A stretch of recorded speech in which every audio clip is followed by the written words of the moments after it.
You're listening to the Wheatgrass and Champagne podcast with holistic entrepreneurs Mandi and Kathleen Hupp. Tune in each Wednesday to discuss holistic approaches to a happier, more fulfilling life and glittery distractions from the mundane. Nothing is off limits in this series, so grab your glass of champagne or your shot of wheatgrass and prepare for complete and fabulous chaos.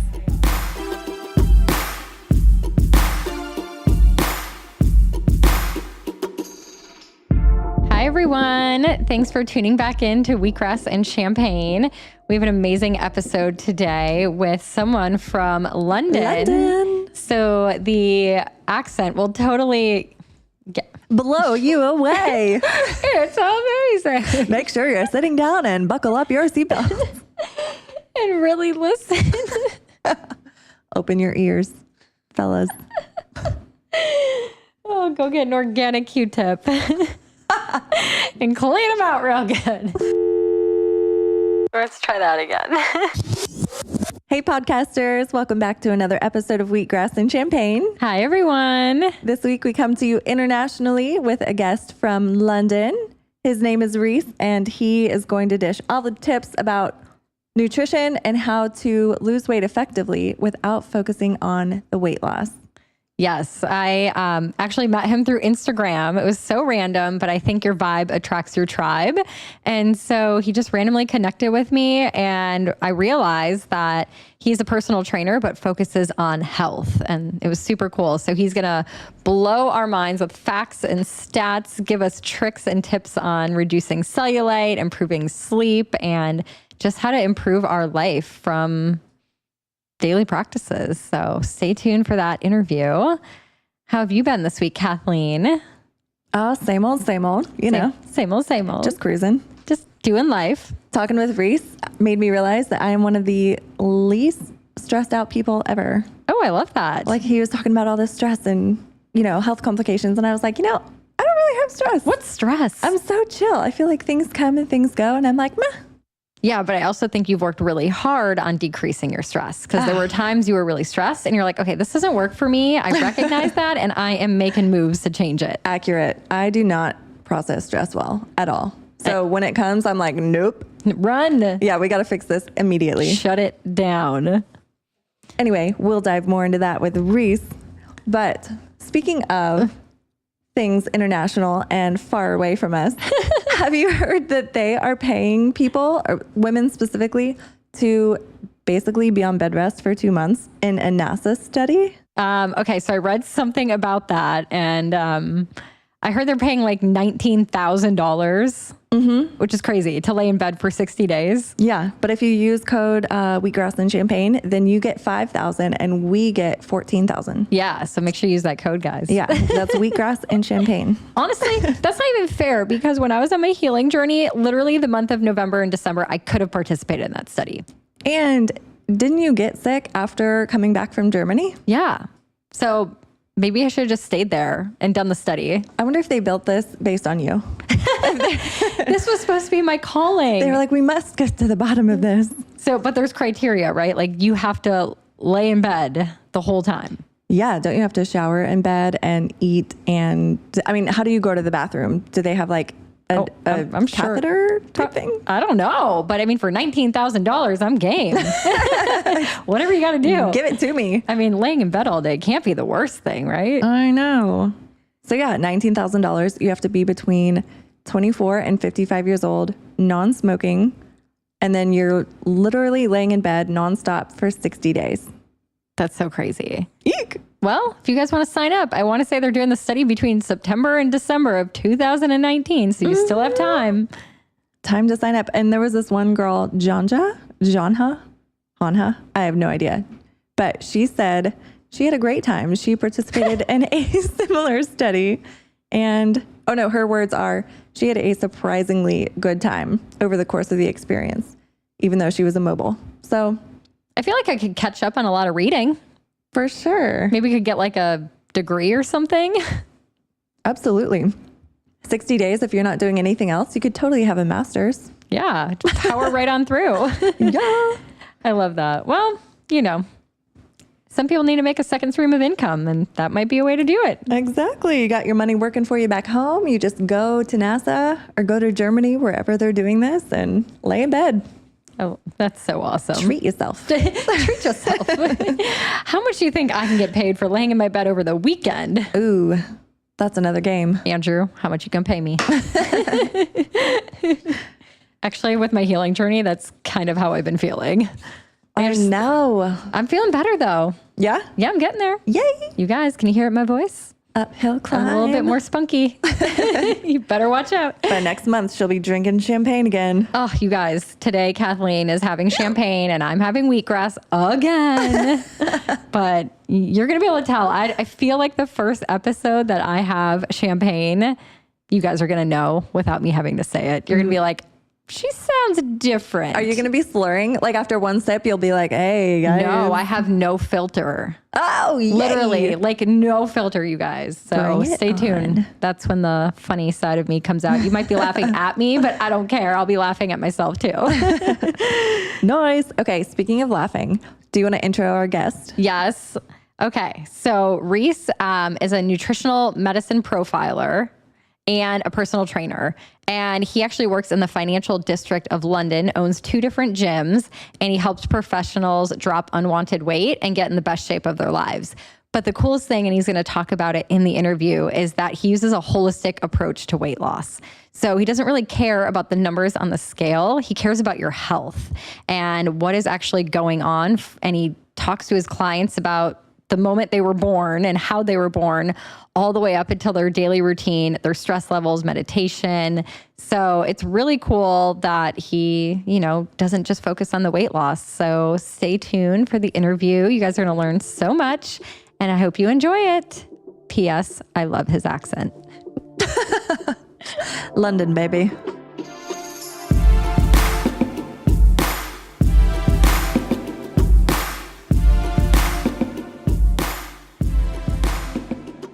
Okay, so I'm just going to jump in. We can start with the basics. So do you want to share a little bit about your journey and how you got into health and started at a gym?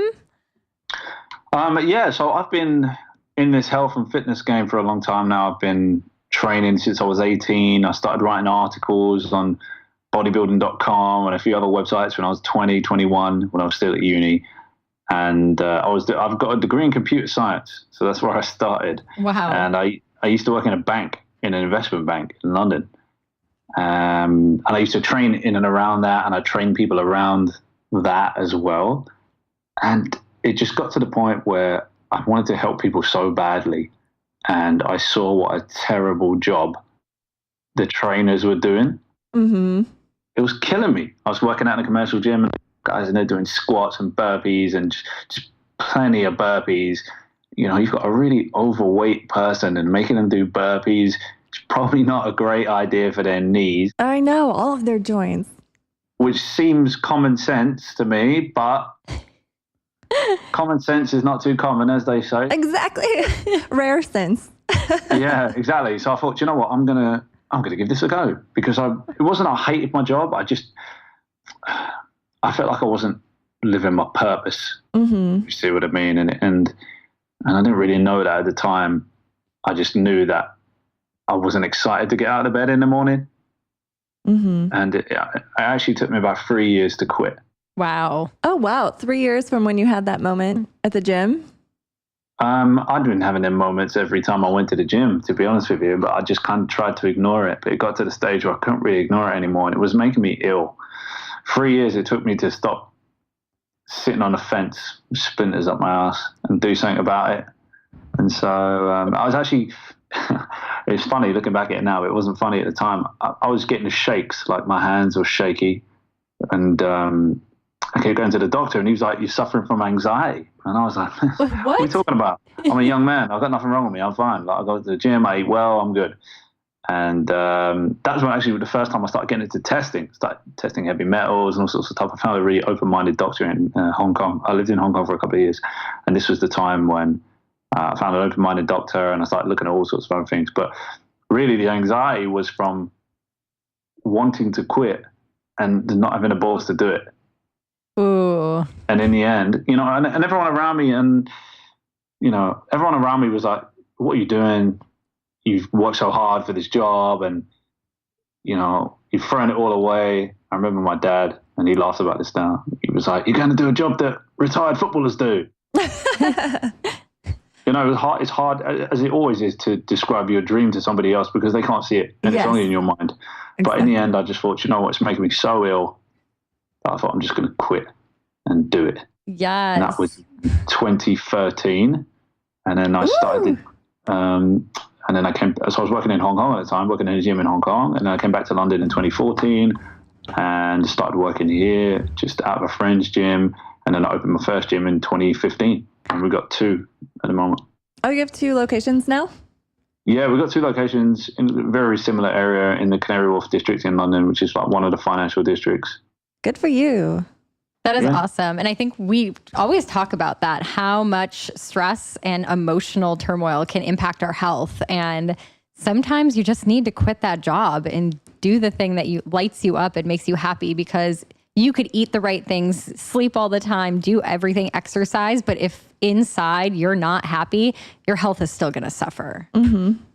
Without a shadow of a doubt. And I think that, I get a lot of questions. People ask me, they're like, oh, you're so brave, quitting your job. And I was just like, do you know what? I didn't really think about it too much. I was just like, let's just do it. Because if you sit there and think about it, all the things that could go wrong, you're forever living in a permanent state of fear. And then that's even worse for your health. So, I mean, everything, the way I see it, everyone and everything is pretty insignificant in the great grand scheme of things. I was born 3 months early. Whoa. 26 or 27 weeks. And I weighed 2 pounds, 3 ounces when I was born. Oh my goodness. And so for me to be alive and kicking, and, I don't take any days for granted. And so small stuff, I don't sweat it. Yeah. We're on a rock, circling another rock in a galaxy full of rocks. Thousands, right? It's just so ridiculous that, and our time is limited, right? And it gets more limited the more you worry about it. So I try not to take things too seriously. Yeah. That's an amazing philosophy. And I bet you probably implement that with a lot of your clients too, right? So they're probably coming to you thinking they're just going to lose weight, and you're giving them so much more value than they ever thought they would get. Yeah, I mean, these poor guys, they literally look at me like I'm from Mars. From another rock. So I start asking them about when they were born, whether they were born early, whether they were breastfed. And they're like, oh, hold on a minute now. I'm trying to lose weight. Why are you asking me all these questions? And of course, I'm trying to build a history of their health. Exactly. Because I know that the healthier they are, or the healthier I can get them, the easier it is for them to lose weight, and the easier it is for them to maintain it and keep that weight off forever. Yeah. Mm-hmm. And that's something that I really connected with you on, is that you just have this amazing way of explaining your philosophy that weight loss is just a side effect of getting healthy. I think when we focus way too much on the weight loss, we miss the whole picture. And that, I love that you say you actually figure out, when they're born and if they're breastfed, because those things matter. Everything matters. So can you share a little bit about why you don't focus on weight loss and the health aspect of that? Yeah, sure. So I always ask people, and again, I get some weird looks. I say, why are you out of shape? And they're like, oh, because I eat too much rubbish. And I say, well, why do you do that? And they say, because I'm greedy. Well, I disagree. I think that greed means that your hunger hormones are too high. And you can't stop eating, it's not like you can't stop eating broccoli either. You're craving a certain food, you're craving a lot of it. And I always want to know why. Why? And it kind of took me back. When I first started doing this, I'd get amazing results with about 70% of people. And there'd be that 30% that the results are so slow or nothing, I'd train them more. I'd make them eat less, just as everyone thinks you're supposed to do, and nothing would happen. And I'd be like, something's not right, because I know this person's not lying to me. Because that's what everyone else thinks. They're like, there must be errors in the way they're tracking their food. It drives me crazy when I see people say that. But some people, they can lower their calories and do more exercise, and they will not get slimmer, and sometimes they get fatter, which doesn't make any sense if you're looking at the calories in versus calories out model. And the more I realized, the more I researched, and it was always the people who were struggling was always ones whose health were poor. And when I started digging down into that more and looking at sleep and looking at stress and looking at digestion, and you realize that the people who get slimmest quickest are the healthiest. So I was like, right, I'm going to completely change my philosophy, and I'm not going to kill people in the gym anymore, and I'm not going to make them hardly eat anything. And it was better than what most people were doing. Most people, as you ladies know, they go real low with the calories. So like ladies stop menstruating and all sorts of crazy stuff. I never went anything near that, but I'd make sure that their calories were in check and stuff like that. But then I switched it completely, did a complete 180, and I was like, right, I'm only going to focus on your health first. I'm only going to do that, and let's see what happens. And would you believe it? They lose weight much quicker than ever before. They don't have to die in the gym. They don't have to starve. And whatever weight they lose, they keep off forever. Yeah, that's amazing. So do you put them on the same diet plan, so to speak? And not a diet plan, but same recommended way of eating? Or is it different for each client? It's different for everyone, because I always say there are no bad foods. Well, there are, but in general, there are not a lot, right? I'm talking about obviously, if you're eating Burger King, that needs to change. Yeah. Let's pick gluten as an example. So everyone's like, oh, gluten is a problem. I'm like, well, gluten is a problem for some people, but not a problem for everyone. And also, when you find people who have issues with gluten, they didn't always have these problems, which tells you something else. You have that problem from birth. It's an allergy. You develop that over time. That's an intolerance. And that tells me something about your digestive system and your stress levels. And so that tells me where we need to look. So it's not that certain foods are bad. It's just that people have bad digestive systems and therefore bad reactions to the food. Mm-hmm. So what works for one person and gets them super slim doesn't work for another person. I'll give you a perfect example. My wife is Chinese, and so she needs a hell of a lot more carbs than I do to feel full. So as an example, she could eat a bowl of noodles and the world's smallest piece of meat, and she'd be full for like 4 hours. Whereas if I eat that, I'm hungry in 25 minutes.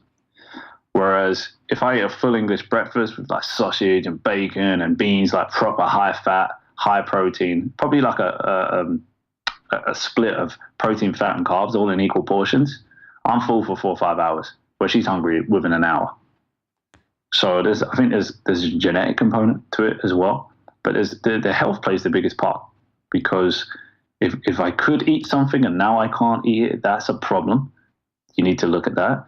And one person's, treasure is another person's poison. I think I've used every type of diet I've ever come across with people in the gym. Like I had to use a really low fat diet once. And I've used super high fat diets, but not very often, super low carb diets and super high carb diets. It really does depend on the person and their lifestyle and their health. Mm-hmm. Yeah. And lifestyle plays into it a lot too. If they're sitting at a desk versus on their feet all day as a nurse or a doctor, then they need to burn a lot of different energy levels. Yeah. I said that in the weirdest way possible, but you feel me. Yeah, no, absolutely. I understand what you mean. Also, when you're looking at stress levels, right? The worst thing you can do is put a highly stressed person on a low carbohydrate diet. Yes. Mm-hmm. Preach. I get people that want to do keto and they're so adrenally fatigued. And I'm like, the first thing you need to do when you wake up is have carbs first thing in the morning. Yeah, you need to eat a lot of carbs, but you need to be careful with that blood sugar as well, because I never see one problem. Right. That's another thing. I never see one problem. And a couple of years ago, I went on a course. It was in Ireland, I think it was, a symposium in Ireland in the Irish Strength Institute. And there was a guy there, his name was Dr. Brian Walsh. I'd never heard of him before. And he started talking about his model of health. And he said basically, and I've said this a few times before, this completely changed the way I did everything. Everything. And he said, basically, you're an organism. And an organism is made up of organ systems. So you have your digestive system and your reproductive system and your cardiovascular system. And if you drill down again, you're made up of organs, heart, liver, lungs, kidneys, brain. You drill down more, you're into tissues. And you drill down even further, you get to cells. So effectively, if you can look at the health of a cell, you can improve every upstream system related to the body. And I was just like, wow, it was like a light bulb that went off inside my head. So I'm like, okay, so what do cells need? Oh, and then you start to drill down. And if you can fix that, then you can fix everything else upstream. And that's the way I approach weight loss. Because I look at it as a deficiency of something on a cellular level. If I can fix what's wrong with the cell, everything upstream will work. Your thyroid starts to improve, your adrenal glands get much better, you have more energy, you can sleep better, you're warm again, you can go to the toilet like a normal person. And all these, and I started fixing all these strange symptoms people were getting, or people, like I had a lady come to me and she had fibromyalgia. And the doctor was like, there's nothing we can do. She couldn't even hold a glass of water. And she came to see me. She was pain-free in 6 weeks, apart from a small section in her arm. Wow. She was eating all inflammatory foods, and she was the most inflamed person I've ever seen. Wow. That's no joke. So you put her on an anti-inflammatory diet and maybe a light exercise. She was one of the most dedicated people I've ever seen. She came in for a consultation with me, and she had printed out like 100 recipes. And she was like, this is all I eat, just this healthy stuff here. And it was like pages and pages and pages of recipes. So I take a look, and she's eating, 5 of the 7 pro-inflammatory foods. Oh, no. Yeah. And I was like, right, what we're going to do is this. And this was years ago. This was like 2015, before I even really knew kind of what I was doing. I mean, I knew a little bit, but little bits of information can be dangerous.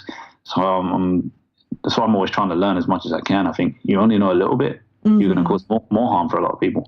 And so I had to put her on an anti-inflammatory diet. So I took away all the things she was eating, all the inflammatory foods I knew she was eating. I also took out nightshades for the first time as well, because I thought, she's so inflamed, let me just take out everything. So it's about the strictest diet you could get. And I put her on a load of anti-inflammatory stuff as well. And literally within a couple of weeks, the pain was almost gone. That's amazing. It was wild. Yeah. I actually did that same diet. I did the AIP diet for 6 weeks when I was really sick with autoimmune. And it was amazing. It's exactly what my body needed. It wasn't like permanent. After 6 weeks, I was feeling better and I could slowly reintroduce foods. But I swear that was amazing. So I can only imagine how much that helped her. Yeah, it's wild. We put everyone on some type of elimination when they first come in, because I'd say 99 out of 100 people that I see have digestive problems. Yeah. And what do you think that's a testament to? Why do you think all these people are having digestive issues? That's a really good question. And I'm not 100% sure that there's one cause. I think it's multiple causes. And I think that's what the problem is. It's so difficult to fix because it's multiple. Also, you get your digestive health from your parents and your grandparents. Digestive systems are passed down, and then the way you're born really, really affects that. So I started learning about pregnancy and preconception and stuff when I was young. I have no idea why. Always been kind of, this it's was your not normal purpose. for like a 23, 24-year-old guy to go on a course and learn about pregnancy and preconception in a room full of women. When all your friends are at the pub. Yeah, I got to the pub afterwards, but like before, I was like the only guy in the room. It was, but I was fascinated. I've always been fascinated by pregnancy and preconception. I think it's just, the body is the most incredible thing, and especially the female body. Guys, not so complicated, but ladies, it's really incredible what you can do, what you can grow, and it's just that stuff's passed on. And if, let's say, you're born via C-section, right? You don't come out the right way, you come out sterile, there your problems start. And you've already probably had a couple of doses of antibiotics from your mum. And, that's probably the worst start to life, really, which kind of, people get annoyed when they hear me say that because they might have been born by a C-section. And I say, look, it's not always a choice. Sometimes it's an emergency and it has to be done. But you need to know what you're lacking. You don't come out the right pathway. You don't get coated in the same bacteria. So your immune system doesn't, from day one, you're like -10, where everyone else is +10. So that, and then, they like to give out antibiotics like Skittles these days. And I read somewhere the other day that it takes 2 years for your microbiome to recover after antibiotics. Yeah. 1 dose. Exactly. 1 dose. But what's interesting is I get people who've had 1 dose every year for 10 years. Yeah. Oof. Oh, yeah. I think that's pretty common nowadays. And then they wonder why they're extremely depressed, miserable, they can't digest anything, and they're starting to get fat. And they think they need to eat less and move more. Not the case. There are just so many layers to it. I mean, it's complicated. Yeah, everything in your whole life. It's complex. Yeah, absolutely. If you feel awful, the body is the perfect machine. the perfect machine. We don't have machines as clever as our body. I don't think we ever will. Even though we're getting pretty advanced, I don't think we ever will.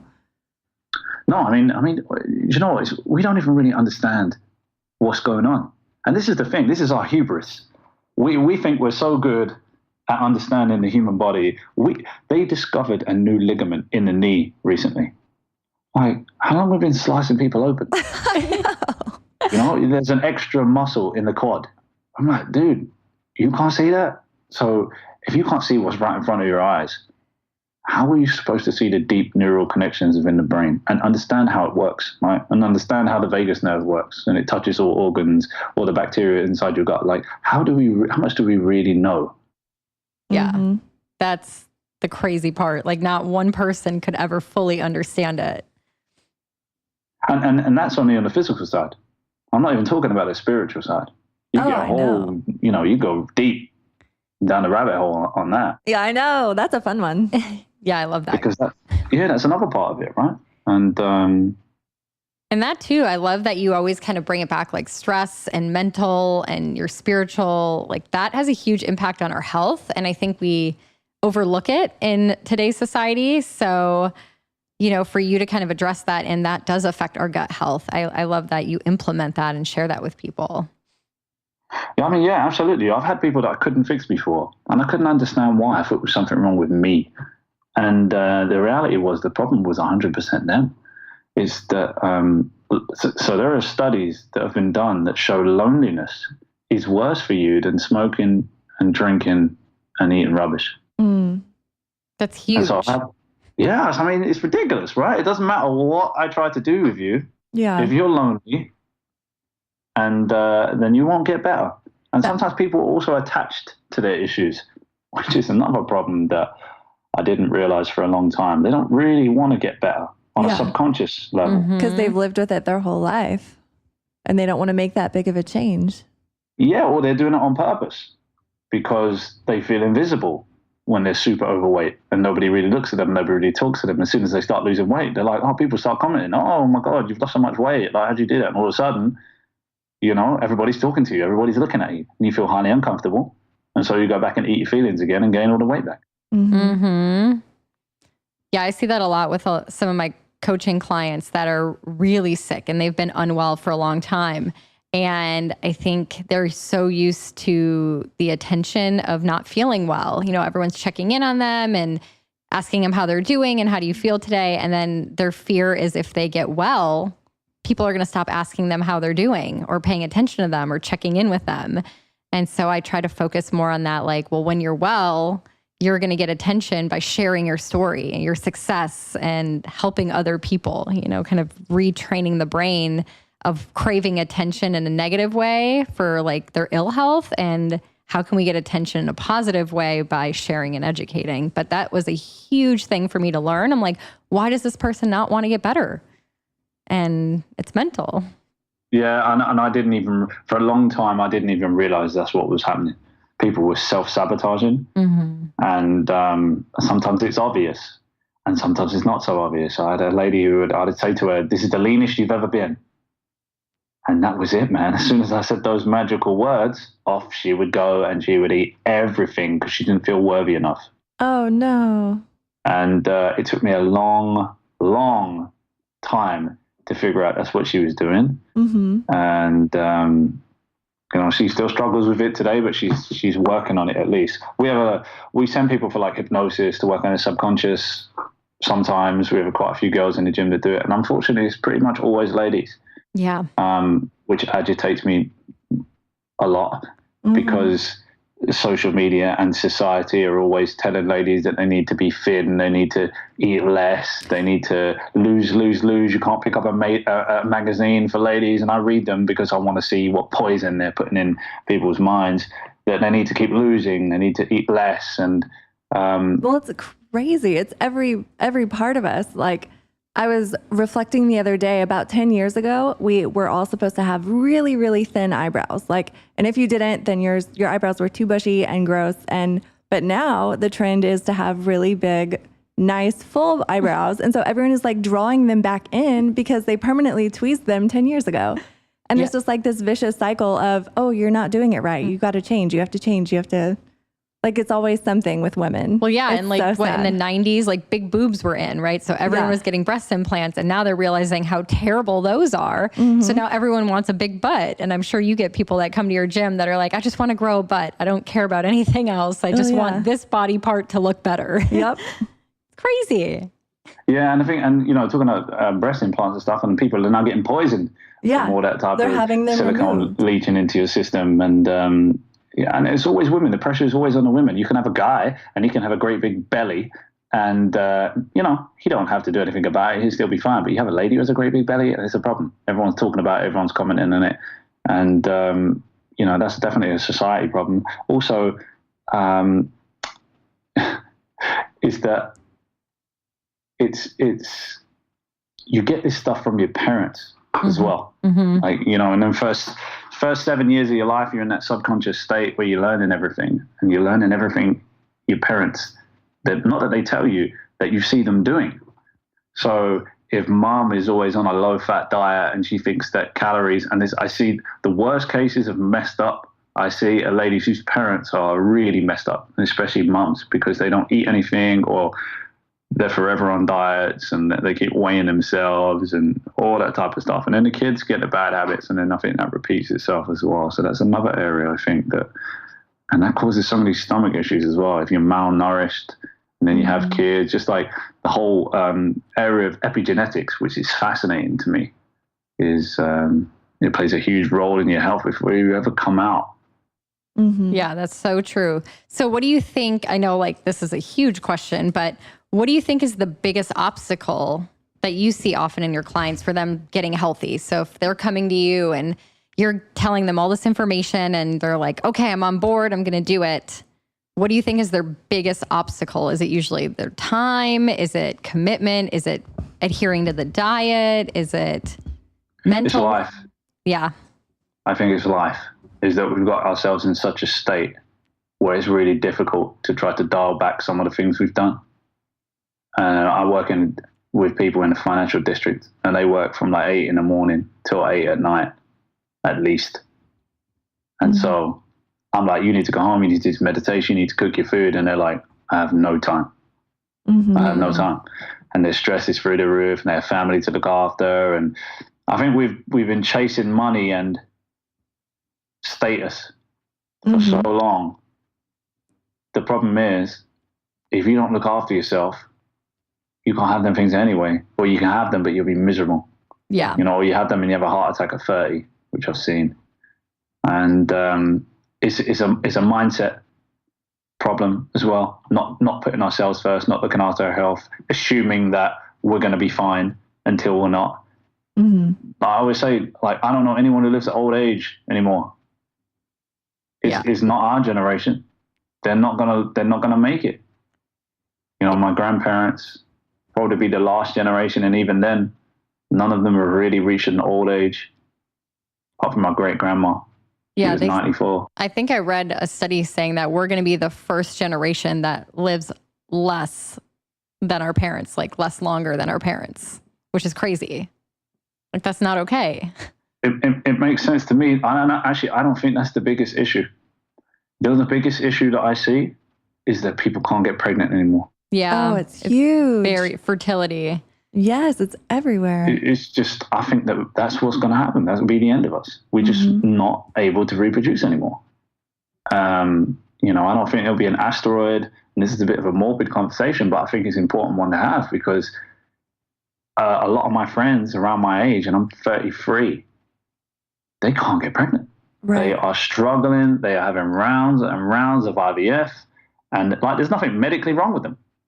Yeah. I mean, there's definitely something wrong with them. Their health sucks, but like, there's no blockages, and the medicine says, well, I don't know what's wrong, because you don't have a deficiency of any drug. Yeah. And so all your drug levels are good. Maybe we should add more. I ran a test, and you're within range. Oh, Yeah, okay, right. Brilliant. So I must be the top end of health. But that's the biggest issue. We've had, in the last 5 years, we've had 17 ladies pregnant. Yay. Wow. Congratulations. That's huge. Which is crazy, man. And like, I wasn't planning on opening a fertility clinic, but when you improve people's health, you improve their chances of having a successful pregnancy. Mm-hmm. Yeah. And that's what you can do. You can just make sure that person is as healthy as possible. Give them, like, you know, if you don't have any zinc, you can't fertilize the eggs. You can't even make eggs. And you can have low testosterone levels. If you're a guy and you have no zinc, like, it's just on a basic level. If you don't have nutrients, we don't work properly. You don't have oxygen. We don't work, and nobody breathes properly. And everyone's like, oh, I breathe just fine. And I see their shoulders, and I see their traps, and then I see tightness, and I'm just like, Sure do. Yeah, you're breathing, you're alive, but you're not living. And I think that's the problem with a lot of people is they're alive and kicking, but they're running at like 40%. Mm-hmm. No idea just how amazing they can feel. I know. That's one of my favorite things to say to people. Well, favorite things to think, but not to say to people because they don't receive it well. But if they only knew how good they could feel, then all the little sacrifices of meal planning and getting in more greens and going for a walk every now and then, those would seem like nothing. They'd be worth it. Yeah. Every single moment you take for your health is worth it. Yeah. You just have to know it. If they knew how good they could feel. Exactly. Yeah, I mean, absolutely. People go to say to me, "Oh, this is a new way I've got of eating. I'm worried that I'll go back to what I used to do." And I said, "No, don't worry. You're never going to go back to the way you were." And they won't, because they don't want to feel like they used to feel. Yeah. Truth. They've been to the dark side. So this can be super overwhelming for someone who is just starting out and like they're waking up, right? They're woke now. They're like, oh my gosh, I'm not healthy. I'm at 40%. I want to be at 100%. What do you think is like the first big step that they could take? Like if they were just getting ready to walk and take that first step, what would you say? A couple of things. I think the first thing is you need to start being more aware of what you're doing. You need to start paying attention to the choices that you make. And, I always say to people, you want to be a healthy person?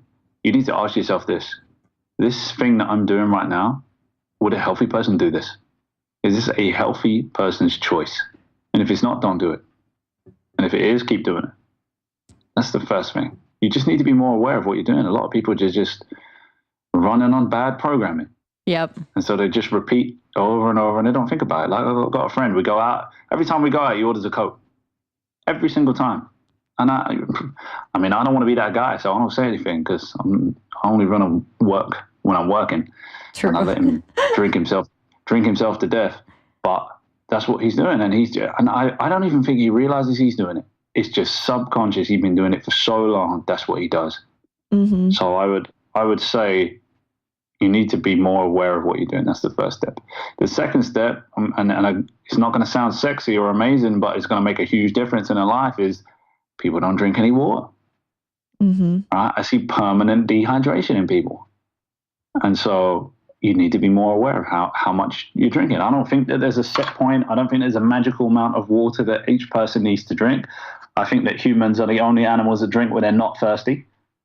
And so I see a lot of people drinking a lot of water that don't necessarily need it. If you're drinking water and you're going to the toilet 15 times a day, all you're doing is losing minerals. Mm-hmm. So I would say drink when you're thirsty, but try to pay attention to when you're thirsty. And, the body's pretty smart. It knows when you need to drink. It knows when you need to eat. If you can kind of calm down a little and listen to it, it will tell you everything you need to hear. Mm-hmm. Yes, I'm all about that intuition. If you're so busy putting yourself, like scrolling through social media and watching the news and just preoccupying your mind, you're not listening to your body. And that's something I see that's huge for people when they start getting healthy. They notice when they have a little pain here and they can tell if they're dehydrated, and they know right away if something is off because they're listening. So I love that you just brought that up. That's huge. Yeah. And I think the final thing would be just to learn how to breathe properly. Like, while you're in the middle of this podcast, just lie on your back, put your hand on your stomach, put your hand on your chest, take a deep breath in. And if your stomach doesn't move first, then you're not breathing efficiently. And cells need oxygen. And if your cells don't get enough oxygen, they don't run properly. Same with water. If you don't have enough hydration, your cells don't work. So these are two real small, free things that people can do before they start doing anything else If you just do those two things, I think people could really start to feel better very quickly. Mm-hmm. Yeah, that's awesome. So question for you, because you are so knowledgeable. We get a lot of questions about bloating. And I saw on your Instagram, which if you guys are not following him on Instagram, you absolutely have to. He's constantly sharing tips and tricks. So we'll link that below in the show notes. But I saw that you posted a video about bloating. And this is a huge topic, I think, especially for women, right? We're always bloated or we're uncomfortable and we're trying to put a swimsuit on or put on our evening dress and we're bloated. So what are some practical tips that you could give someone who's struggling with bloating that would help them immensely and efficiently and quickly? Okay, so stress and digestion are two sides of the same coin. If you have digestive problems, you have problems with stress. And so you need to figure out what it is that's causing you stress. And a lot of times people don't even realize that they're stressed. They might feel like, oh, I'm really busy. Well, same hormones get released as when you get excited as when you get stressed. And they'll do the same thing. They'll stop you from eating.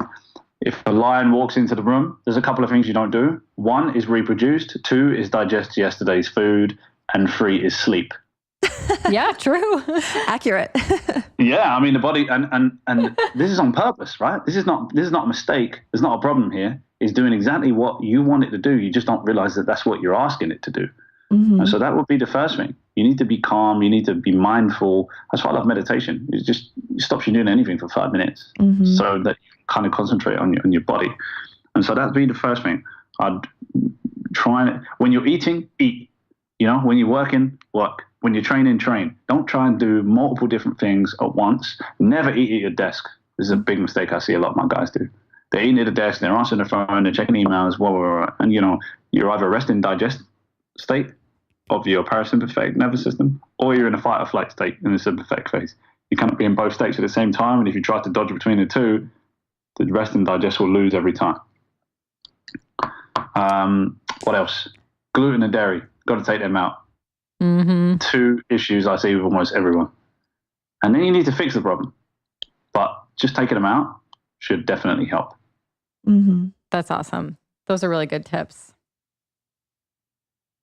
Okay, so I hate to kind of bring it up because I don't want to be vain, but women are always concerned about cellulite. So do you hear this when people come to the gym? And what are your tips and tricks for women? Because I've heard lots of crazy things about cellulite. Everyone's got a cure for it and everyone's got a workout for it and an exercise move for it. But what do you kind of think from your perspective with all your scientific knowledge and information of the body? How can women kind of go about getting rid of it? So cellulite is weak skin, fat underneath the skin, and water retention.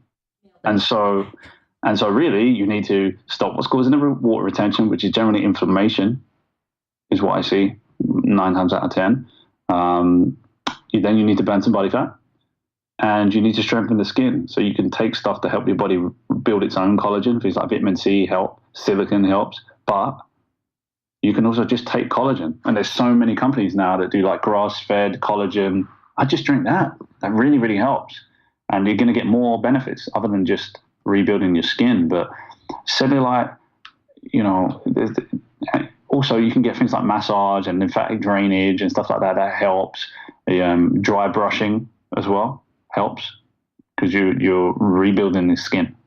And this is the thing. I see people spend so much money on potions for the skin. Mm-hmm. And I always say the skin that you see you can't save is done.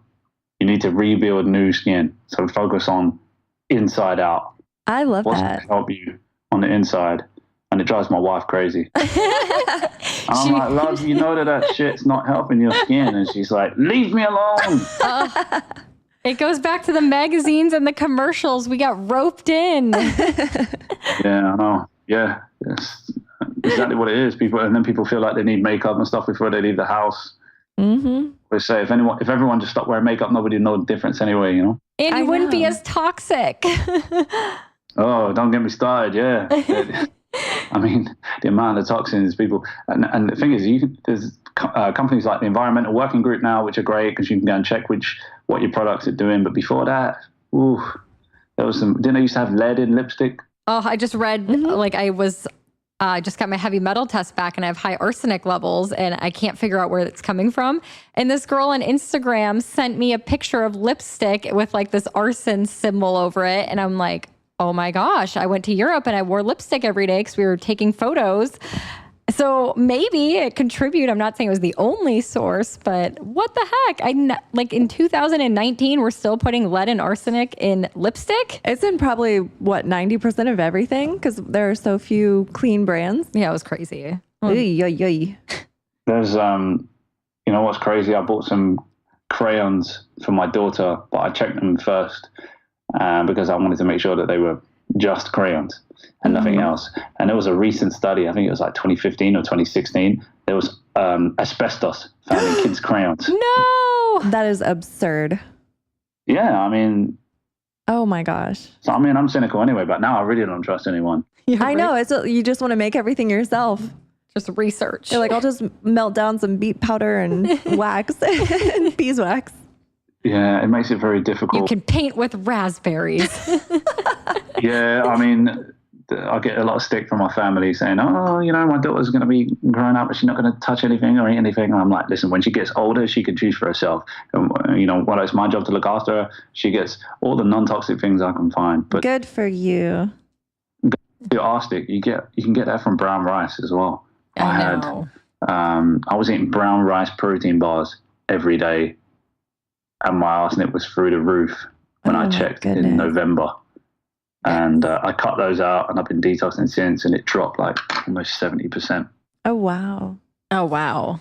Well, more sweet potatoes for me, less rice, which is probably better anyways. I mean, white rice is great. And people they lose their mind when I'm like, yeah, you can eat white rice. I've got no problem with that. They're like, oh my God, you're just going to make me fat. And I'm like, no, it won't, because you're going to be using it. Also, this is another part that people don't realize. It's easy to digest. Mm-hmm. And everybody's digestive system is screwed, and nobody eats rice.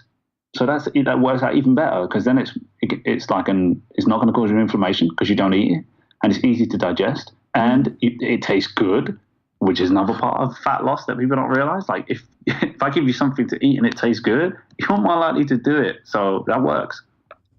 I did want you to touch on that because I know you've talked about it before, about food sensitivities. When you eat something way too repetitively and then your body begins to reject it.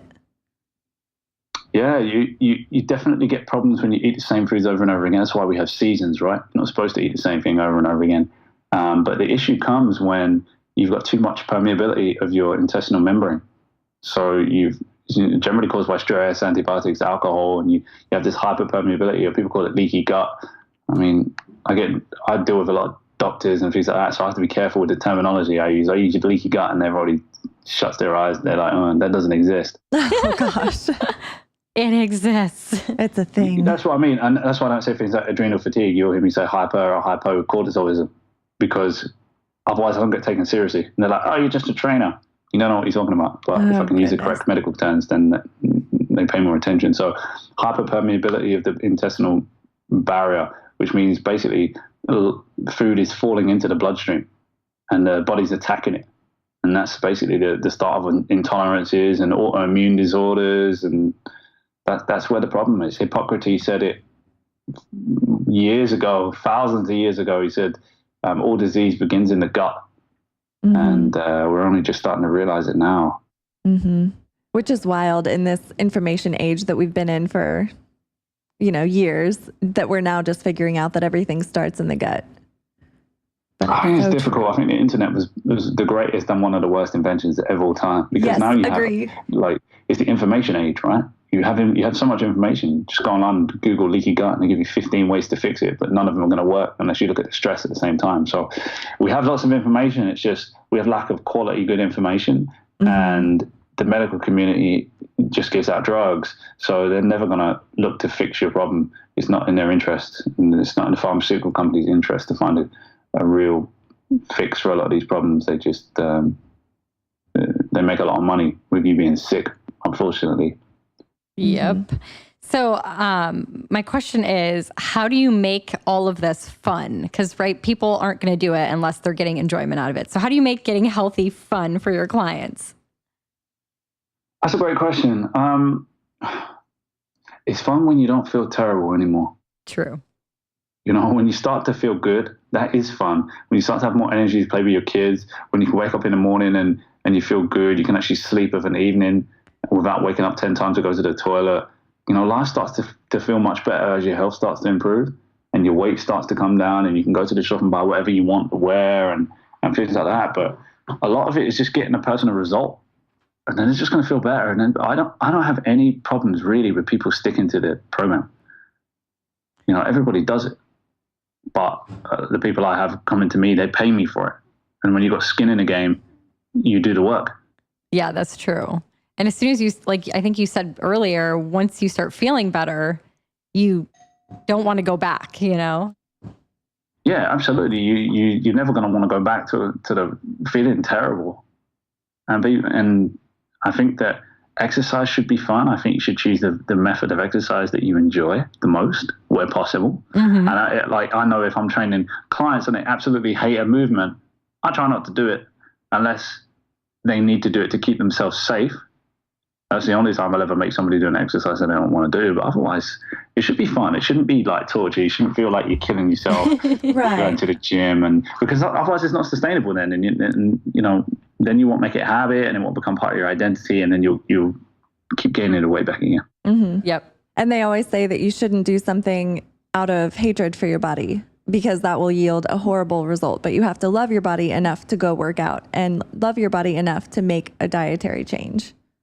Absolutely. I love that. Yeah. Has to be the right mindset. So one of your podcast episodes I was listening to, you were on like this huge rant about the importance of sleep. And I was getting all into it. I was like, yes, preach. So you were saying it all starts with sleep. So can you kind of explain like how sleep, and going back to weight loss, like how it actually impacts it? Yeah. So there was a study done by, I think it was Harvard School of Medicine, 2004, I believe it was. They took 1,000 volunteers and they gave them an average of 5 hours of sleep.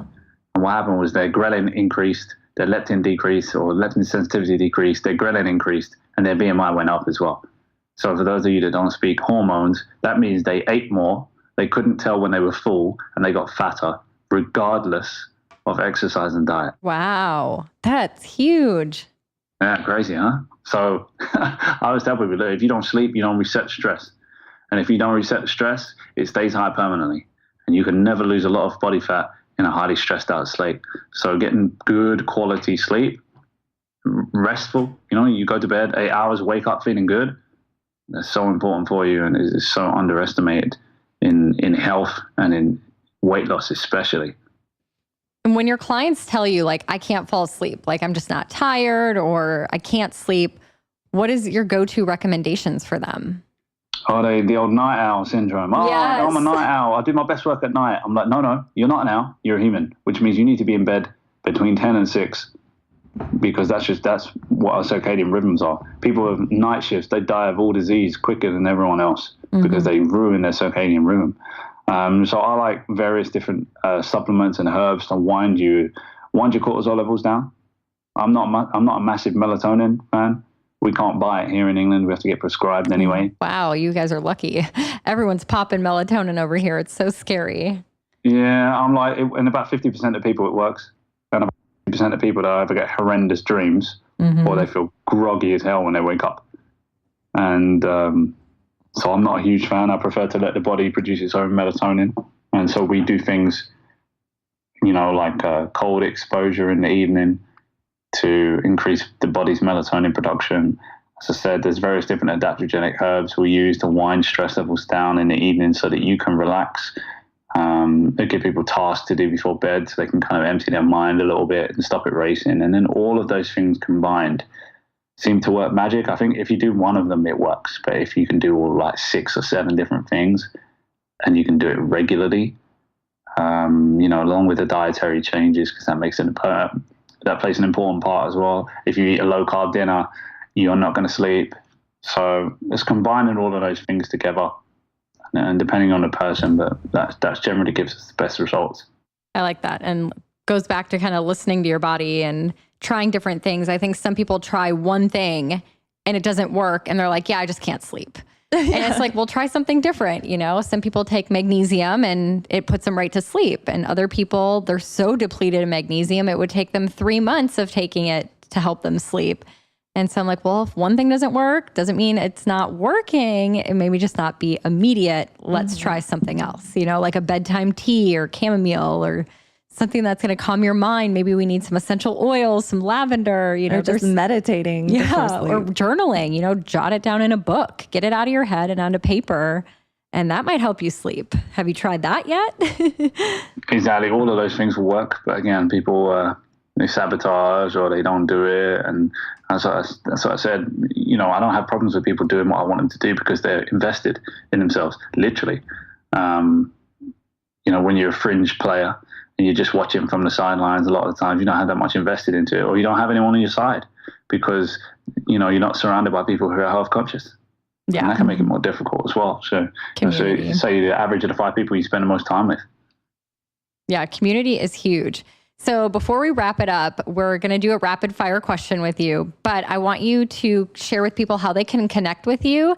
And do you do consults like over the phone? If any of our listeners are listening and they're not local to you, how can they reach out to you? What do you offer them? I'd love for you to kind of share what you do and how people can get in touch. Do you know what? We only do stuff in England in the gym at the moment, actually. Okay. But I'm always open to helping people if they need help, if, you know, in certain circumstances, if people are willing to do the work. We don't do so much international stuff because it's hard to get people to do the work when we don't see you on a regular basis. But if people are suffering enough and they're willing to do the work, then, you know, I'm sure we can help. The best way to get hold of us is Instagram, I think, RMF Gym West Ferry.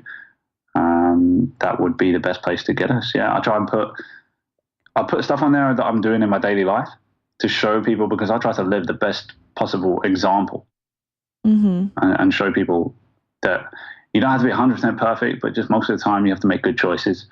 And, you know, I've got a young family as well, and so I don't get, you know, amazing amounts of sleep, but I still do my best with what I have, and I share tips and tricks and, you know, the small things that I've learned over time to help me, and hopefully they help other people as well. That's amazing. And if anyone travels to London, they can just pop into your gym and come say hi. Yes, absolutely. Come and do some gymnastic-based workouts, because that's the main stuff that we do. That would be amazing. So we're going to throw some rapid fire questions at you. We love to end our episodes with some rapid fire. So answer as quickly as you can off the top of your head. Kathleen, do you want to start with yours? Oh, is this mine? Yeah. I'm just going down the line. Okay. Reece, how many times a week do you train? 3. Do you like vegetables or chicken? Vegetables. Dog or cat? Neither. I don't like animals, man. Oh, wow. Hot or cold? Cold showers all day. Wow. Okay. One unhealthy vice that you cannot give up. Chocolate. Ooh, I agree. I feel ya. Miami or Paris? Ooh, Paris. Paris, yes. Oh, I might agree with you. And wheatgrass or champagne? Champagne. Yes. Yeah, I'm not a fan of wheatgrass. Oh, well, thank you so much for being on with us and providing so much of your knowledge with everyone. I think this has been really good. A lot of information. So I suggest anyone that listens to this episode, go back and re-listen again, because even though you've heard it once, I think sometimes the second or third time around, it clicks, and you guys can really take his tips and advice and make a change, start making a change today. So I'm going to leave it up to you for your last final words, anything that you want our listeners to know before we sign off. No, I think people just, you know, the responsibility of your health lies with you, not with anyone else, not with your doctor, not with your parents, not with your partner. It's your responsibility. So you're going to have to start educating yourself. And it's the only place you have to live. So you have to take care of that body that you have. I love that. Well said. Thank you so much. And you need to get some sleep, because I know on your side of the pond, it's a little late. So thank you so much for your time and sharing with everyone. We appreciate having you. My pleasure. Thank you. Thanks for having me. Have a great night. Cheers. Thank you for listening to the Wheatgrass and Champagne podcast. If you loved today's episode, make sure to subscribe and leave a 5-star review. Join the Wheatgrass and Champagne community on Instagram, Facebook, and wheatgrassandchampagne.com. Details from this episode can be found in the show notes below. Tune in next Wednesday as we continue to seek the perfect balance between indulging and upgrading. Until then, cheers.